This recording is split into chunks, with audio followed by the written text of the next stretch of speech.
my name is Jack. I have been married to my wife Lucy for 5 years and our life is plain and happy.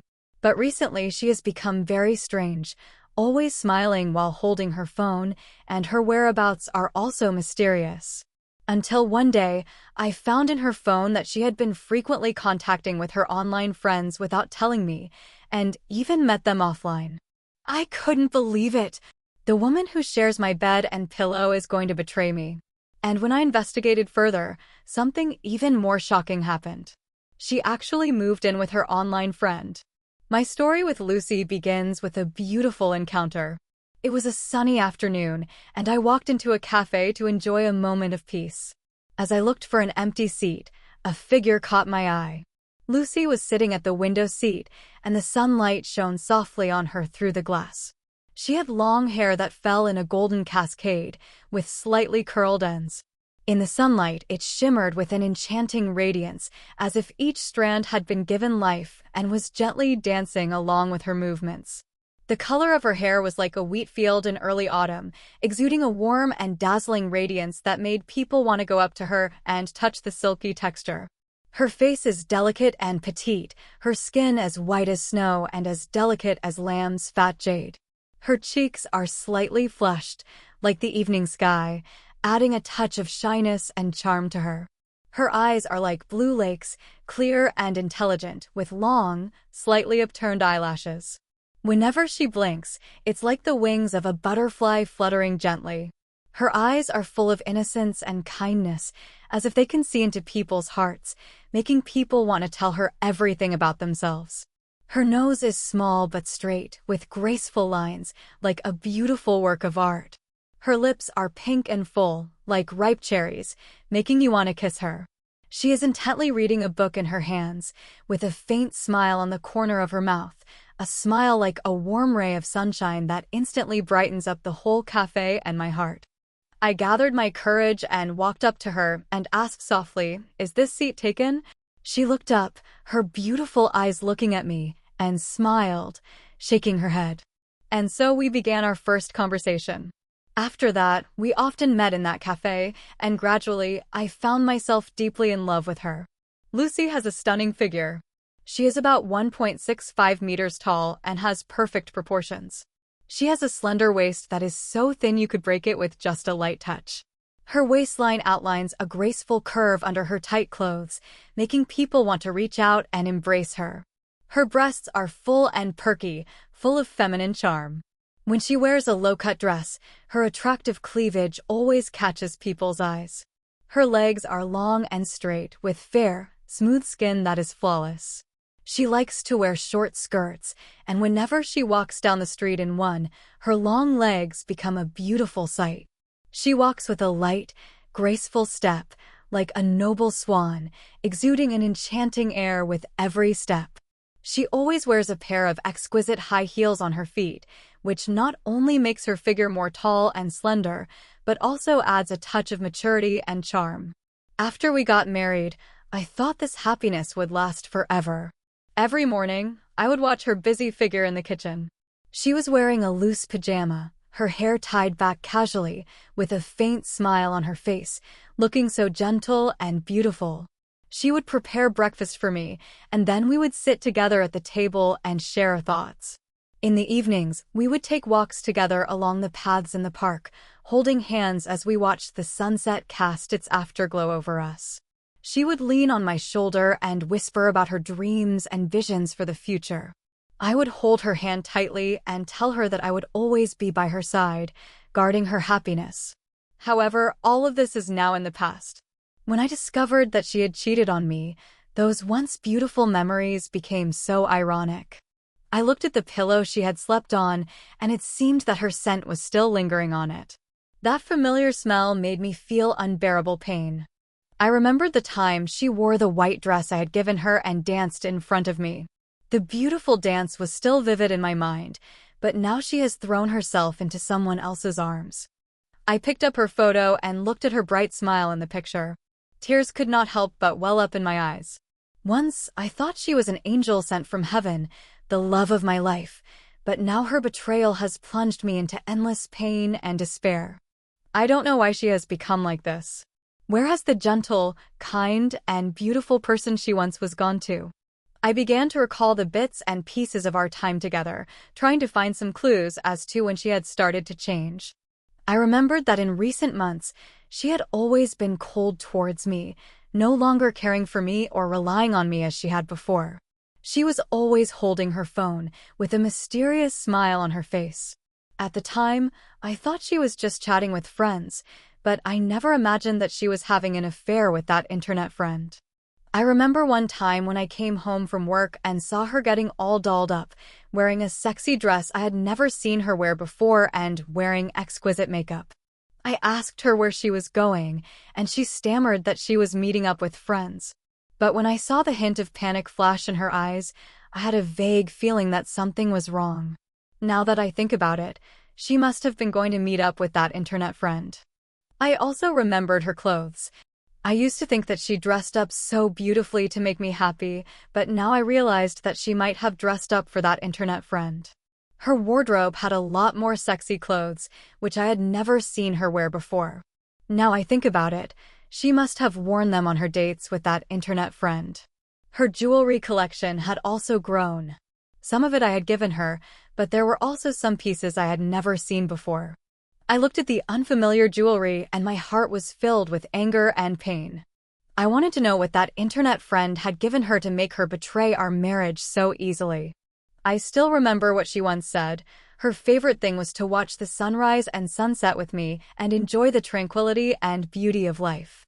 But now, she is living with that internet friend in a small house in the suburbs, living a life that I can't imagine. I don't know if she still remembers our vows or the happy times we had together. I looked out the window. There were a few white clouds in the sky, and the sun was still shining brightly, but my heart was filled with gloom. Once upon a time, she was so beautiful, but now she feels so foreign to me. I don't know which way to go in the future, and I don't know if I can ever get back to the old her. But I know that I have to face it all, and no matter what the outcome, I have to work for my own happiness. I got up and walked over to the closet, opened it, and looked at all her clothes. I picked up the white dress and stroked it gently, as if I could still feel her warmth. I closed my eyes and imagined her smiling at me in this dress. Tears blurred my vision again. She was once the most important person in my life, but now we have come to this. I really hope that this is all just a nightmare, that when I wake up, she will still be by my side, and we can live together happily as before. After discovering that Lucy had cheated on me and was living with a man she met online, my life was turned upside down. I was overwhelmed by emotions such as anger, pain, and resentment, and I was unable to work or live normally.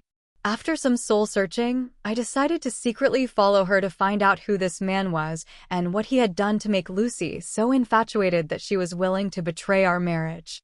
It was a gloomy afternoon, with dark clouds in the sky, as if a heavy rainstorm was about to fall at any time. I arrived early near the small suburban house where Lucy and her online friend lived, found a hidden place to hide, and kept my eyes fixed on the closed door. The waiting time was incredibly long, and every second seemed like an ordeal. Finally, in the evening, the door opened. Lucy walked out with a man's arm around her. I looked carefully at the man, my heart full of doubts and disdain. He was short and thin, less than 1.7 meters tall, and so thin that he looked like he could be blown over by the wind. He had an extremely ordinary appearance, with nothing special about his plain face. His eyes were small, his nose was not straight enough, and his lips were slightly chapped. His hair was thin and greasy, hanging down casually, making him look a bit scruffy. I could never figure out why a beautiful and charming woman like Lucy would fall for such a man.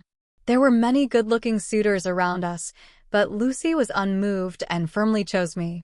Now, she is with this unremarkable man, and they are even living together, which makes me feel incredibly humiliated and angry. I followed them from a distance and saw them enter a small restaurant. I found a seat where I could see them and ordered a cup of coffee, pretending to be observing them nonchalantly. They sat at a table by the window, and Lucy's face was beaming with a smile, her eyes full of tenderness and love, a look I hadn't seen in her eyes in a long time. She fed the man affectionately, and the man accepted with a face full of happiness. Their interaction was like that of a couple in love. Seeing this scene, my heart felt like it was being stabbed by countless needles, and the pain made it hard for me to breathe. I clutched the coffee cup in my hand, and my knuckles turned white from the force. I kept asking myself in my heart, is this woman still the Lucy I once loved? What went wrong in our relationship that made her become this way?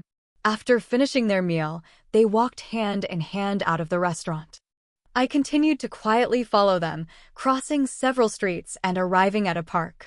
They sat down on a park bench, and Lucy leaned on the man's shoulder, whispering something. I hid behind a tree nearby, pricking up my ears to hear their conversation, but due to the distance, I could only hear some indistinct sounds. After a while, they got up and left the park. After a moment of hesitation, I decided to continue following them. When they returned to the small house, I waited outside for a while, making sure they wouldn't come out again, before cautiously approaching the house. I tried pushing the door and found that it wasn't locked. I felt a rush of ecstasy, thinking that this was a once-in-a-lifetime opportunity to learn more about them. I entered the room gently, trying not to make a sound. The room was simply furnished and sparsely decorated, looking a little shabby. I looked around the room, hoping to find some information about the man or the reason why Lucy had cheated on him. As I was searching, a black notebook caught my eye. I picked up the notebook, and there were some strange symbols on the cover, which looked like some kind of code or mark. I was full of curiosity and couldn't wait to open the notebook. The content inside took me by surprise. It said something about clues and addresses related to treasure. It turned out that Lucy was with this man to find the legendary treasure. I read the notebook carefully and found that it detailed the approximate location of the treasure, as well as some methods and precautions for finding it. It was said that the treasure was buried hundreds of years ago by a wealthy pirate and contained countless gold and silver jewelry and precious cultural relics. In order to find the treasure, Lucy and the man did a lot of preparation work, consulting a large amount of information and contacting some so-called experts. The more I watched, the angrier I became. It turned out that Lucy had betrayed me, not because she had feelings for the man, but for the illusory treasure. I felt like I had been fooled, deceived by the person I loved most. I closed the laptop, clutched it tightly in my hands, my heart filled with anger and resentment. Just then, I heard footsteps outside. My heart tightened, knowing that Lucy and the man had returned. I frantically looked around for a place to hide and finally hid under the bed. I held my breath and my heartbeat was loud in the silent room. Lucy and the man walked into the room. They seemed to sense something was different and started looking around. My heart was in my throat, and I didn't dare to breathe. Fortunately, they didn't find me. They just thought the room was a bit messy, so they tidied it up a bit and sat down on the edge of the bed to chat. I listened to their conversation under the bed, and my anger grew. They discussed their next plan to find the treasure and how to deal with possible dangers. I swore to myself that I would stop them and make Lucy come to her senses and come back to me. After a while, they finally left the room. I crawled out from under the bed and took a deep breath. I looked at the notebook in my hands and knew that it was crucial evidence that would allow me to uncover the truth about Lucy's infidelity and give me a chance to save our marriage. I left the house carefully, my heart filled with mixed emotions. I didn't know what to do next. Should I go straight to Lucy with the notebook, or should I first find out more about the man's identity and background? But I knew that this battle about love and truth had only just begun. I would not give up easily. I wanted Lucy to understand that her choice was wrong, and that our love had once been so beautiful that it was worth cherishing and protecting. After escaping from the small house, I clutched the notebook in my hands as I stumbled back to my home. At that moment, I felt a mixture of emotions, anger, pain, and confusion. The content of the notebook about the treasure was like a fog, making it harder and harder for me to see Lucy's face. I locked myself in my room and once again leafed through the notebook, trying to find more clues in the dense text and strange symbols. However, apart from the general location of the treasure and some methods of finding it, there were no new discoveries. I racked my brains trying to decipher the mysterious symbols. In desperation, I decided to seek expert help to decipher the symbols and the contents of the notebook. After much searching, I found an expert in ancient scripts and cryptography. His studio was located in a remote corner of the city, surrounded by piles of ancient books and relics. His eyes lit up when I handed him the notebook. He put on his glasses and carefully leafed through the notebook, exclaiming from time to time. As the minutes passed, my heart grew increasingly anxious, eager to know the answer. Finally, the expert looked up, took off his glasses, and said slowly, "The symbols in this notebook are indeed an ancient cipher. According to my research, it is closely related to the legendary pirate treasure. According to the records, the treasure is hidden on a mysterious island, which is full of various mechanisms and traps. It is by no means easy to find the treasure." Hearing the expert's words, I became even more puzzled. What makes Lucy and that man think they can find the treasure? What ability do they have to deal with the dangerous mechanisms and traps? The expert seemed to have read my mind and continued, "From the notes in the notebook, it seems that they have received some crucial clues and help. It may be that they have found someone who is familiar with the island, or they may have mastered some methods to solve the mechanisms. But even so, the process of finding the treasure is still full of uncertainty and danger." I thanked the expert and left his workshop. Walking home, the image of Lucy and the man kept popping up in my mind. I imagined them on that mysterious island, carefully avoiding the traps and searching for the treasure. Suddenly, I realized a problem. If this treasure was really so precious, then surely there would be other people eyeing it. Lucy and the man, weren't they in a very dangerous situation? This thought filled my heart with worry. Despite Lucy betraying me, my feelings for her have not completely disappeared. I cannot stand by and watch her in danger.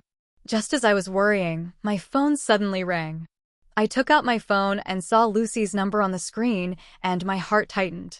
After a moment of hesitation, I pressed the answer button. On the other end of the line was Lucy's anxious voice. "Jack, help me. We're in trouble." Hearing her voice, my heart immediately sank. I hurriedly asked, "What happened to you? Where are you?" Lucy said with a tearful voice, "We were searching for treasure when we were followed by a group of mysterious people. They also seemed to be searching for treasure, and they were very cruel. We are now trapped in a cave and don't know what to do." My heart sank. I never imagined things would turn out worse than I thought. I reassured Lucy, "Don't be afraid. Tell me your exact location and I'll figure out how to save you." Lucy told me the general location where they were. After hanging up, I immediately began to prepare. I knew it would be a dangerous rescue operation, but for Lucy's sake, I had no choice. I gathered the necessary tools and weapons, then rented a car and drove in the direction Lucy had indicated. My mood was heavy as I drove along, my mind racing through every possible dangerous situation. When I reached the location Lucy had indicated, it was completely dark. There was silence all around, except for the sound of the wind rustling through the leaves. I walked carefully towards the cave, my weapon in hand and my eyes alert for any movement. As I got closer to the cave, I suddenly heard an argument inside. I hid behind a large rock and listened carefully. I could only hear a man say menacingly, "Hand over the clues you found, or none of you will leave here alive today." My heart sank, knowing that Lucy and the man were in grave danger. I took a deep breath and decided to risk going in to rescue them. I crept into the cave and saw, in the faint light, that Lucy and the man were surrounded by a group of people. Lucy's face was full of fear, and the man also looked very nervous. I waited for the right moment and suddenly rushed out, shouting, "Let them go." The people were startled by my sudden appearance and turned to look at me. One of the leaders sneered and said, "Who are you? How dare you meddle in our affairs?" I said without fear, "I am her husband. You'd better let them go, otherwise you won't get the treasure." The men laughed out loud after hearing my words. The leader said, "Just you? You think you can stop us?" After that, he waved his hand, and the men surrounded me. I clenched my weapon in my hand, ready to meet their attack. Just then, the siren suddenly sounded outside. Hearing the siren, the men panicked. The leader gave me a vicious look and said, "You're lucky, we'll settle this later." With that, they hurriedly fled the cave. I let out a sigh of relief and hurriedly walked over to Lucy. When she saw me, she threw herself into my arms and cried, "Jack, I'm sorry, I was wrong." I looked at her, and the anger and pain in my heart gradually dissipated, leaving only a sense of helplessness and heartache.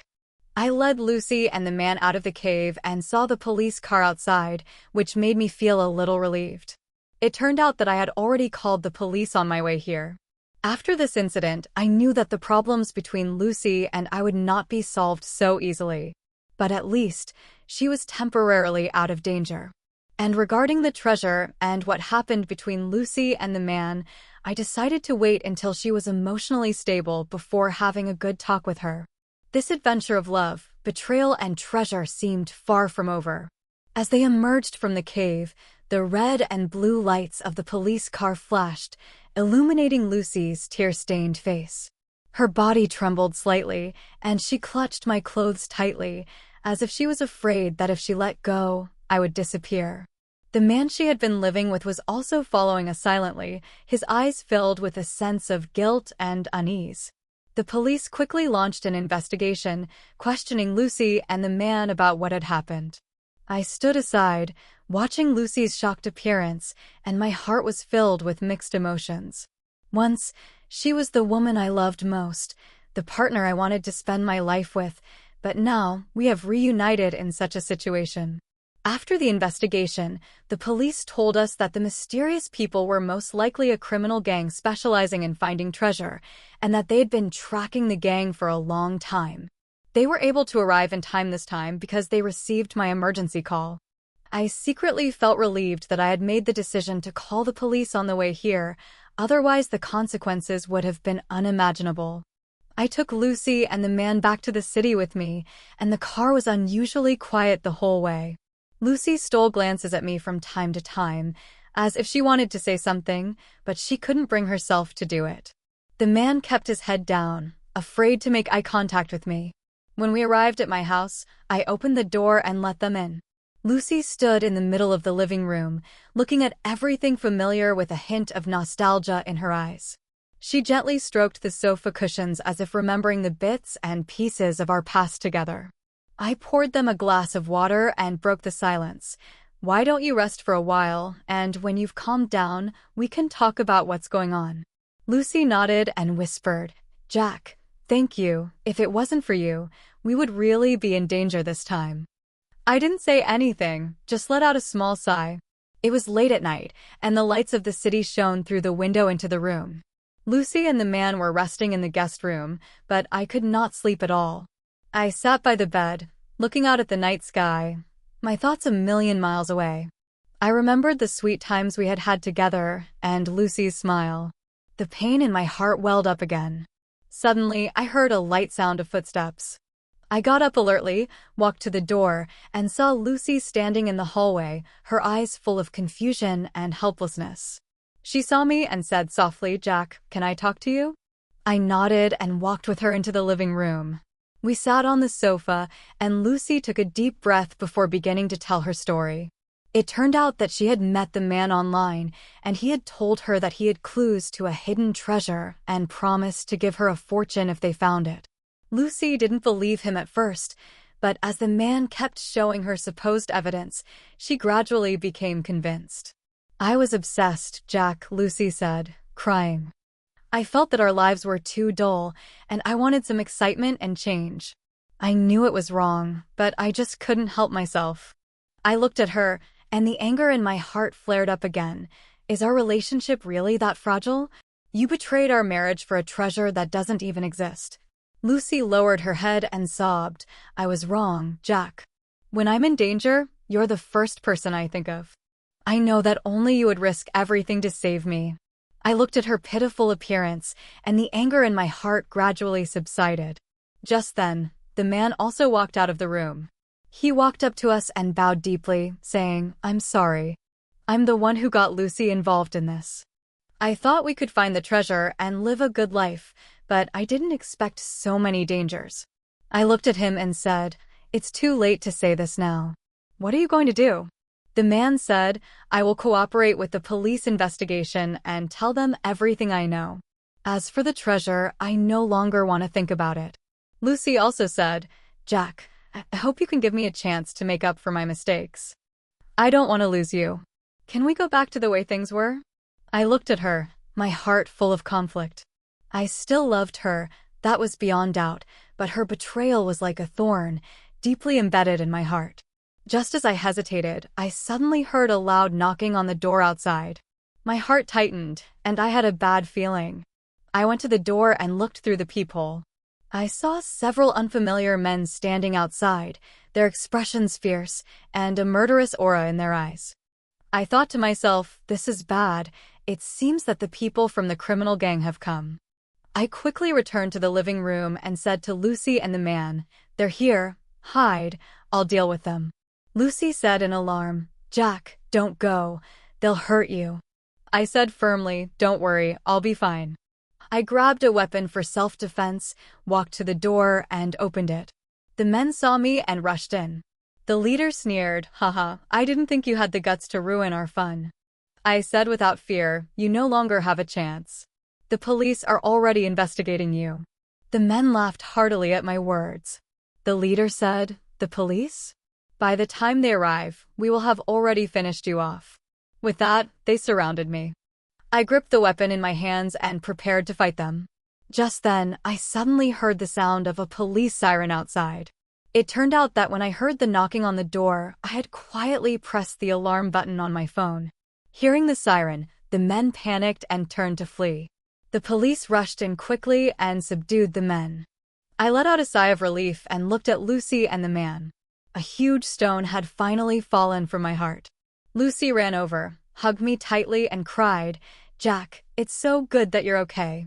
After this incident, I knew that the relationship between Lucy and I needed to be re-examined.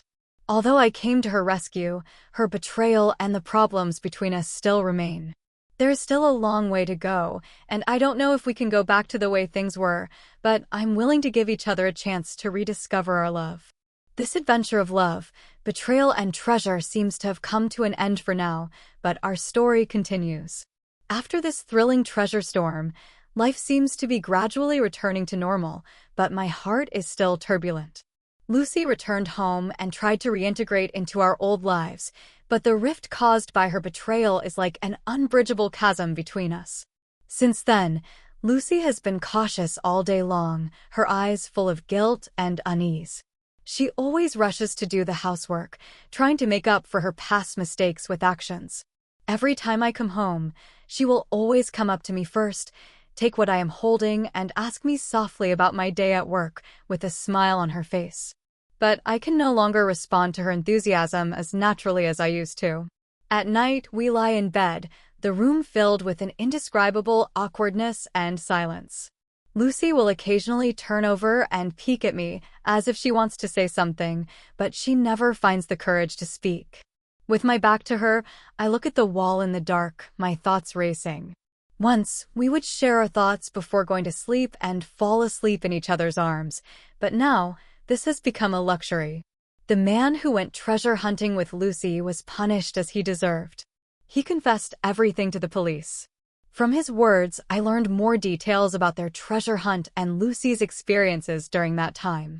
It turned out that they encountered many difficulties and dangers in their search for treasure, and Lucy had wanted to give up many times, but in the end, greed and desire blinded her. As time went on, Lucy's confessions became more frequent. She would cry in front of me, telling me that her love for me had never changed, that she had only made an unforgivable mistake due to a moment of confusion. She also took out photos of us and pointed out the happy moments, reminiscing about the good times we had spent together, hoping to arouse my feelings for her. "Jack, do you remember our first date?" One day, Lucy took a photo and said to me with tears in her eyes, "It was a sunny day. We took a walk in the park. You bought me an ice cream. I got it all over my face, and you laughed while you wiped it off for me." At that time, I felt like the happiest woman in the world. I looked at the photo, and the flood of good memories came back to me. We did have many sweet moments together, but now these memories only make me feel unbearable pain. I took a deep breath and said, "Lucy, I remember those good times, but I also can't forget the fact that you betrayed me." Lucy's tears flowed as she listened to my words. She took my hand in hers and said, "Jack, I know I was wrong, and I am willing to spend the rest of my life making up for my mistakes. Please give me another chance and let's start over, okay?" At the same time, the man also apologized to me. He found me and said sincerely, "I led Lucy astray, and I deeply regret my actions. I hope you can forgive her. She really loves you." Faced with Lucy's desperate pleas, the man's sincere apology, and the persuasion of friends and family around me, I was in a deep conflict. My friends all advised me to give Lucy a chance in light of our past relationship. After all, the two of you have been together for so many years, and a relationship cannot be broken just like that. My family also hopes that we can reconcile and that they don't want to see me suffer because of this. But whenever I close my eyes, the image of Lucy with that man appears in my mind, causing me to feel immense pain and anger. I'm afraid of being hurt again, of repeating the same mistakes. I don't know if I can still trust her as unreservedly as before. During this painful period, I began to reevaluate our marriage. I remembered our vows and the times when we supported each other in the face of difficulties. I also realized that marriage is not just a continuation of love, but also a kind of responsibility and commitment. After countless days and nights of thinking, I finally made a decision. I found Lucy and looked into her eyes full of expectation and said slowly, "Lucy, I'm willing to give you a chance and give our marriage a chance. But the trust between us has broken down, and it will take time and effort to repair it." Lucy's eyes sparkled with hope when she heard what I said. She hugged me excitedly and said, "Thank you, Jack. I will definitely cherish this opportunity and prove my love for you with my actions." Since then, we have embarked on a long journey of restoration. We have attended marriage counseling together to learn how to communicate and understand each other better. Lucy has also become more open and honest. She no longer hides anything from me and will discuss any problems with me as soon as they arise. As the days passed, our relationship gradually eased. Although there were still occasional minor conflicts caused by the past, we were both trying hard to overcome them. I know that it will take a long time to completely forget the pain of the past and rebuild trust, but I am willing to try for the sake of our future. This journey of love, betrayal, and redemption has made me understand the fragility and preciousness of marriage. It has taught me that when faced with difficulties and temptations, we should stick to our principles and bottom lines and cherish the people around us. As for the future, Lucy and I are full of hope. We believe that as long as we understand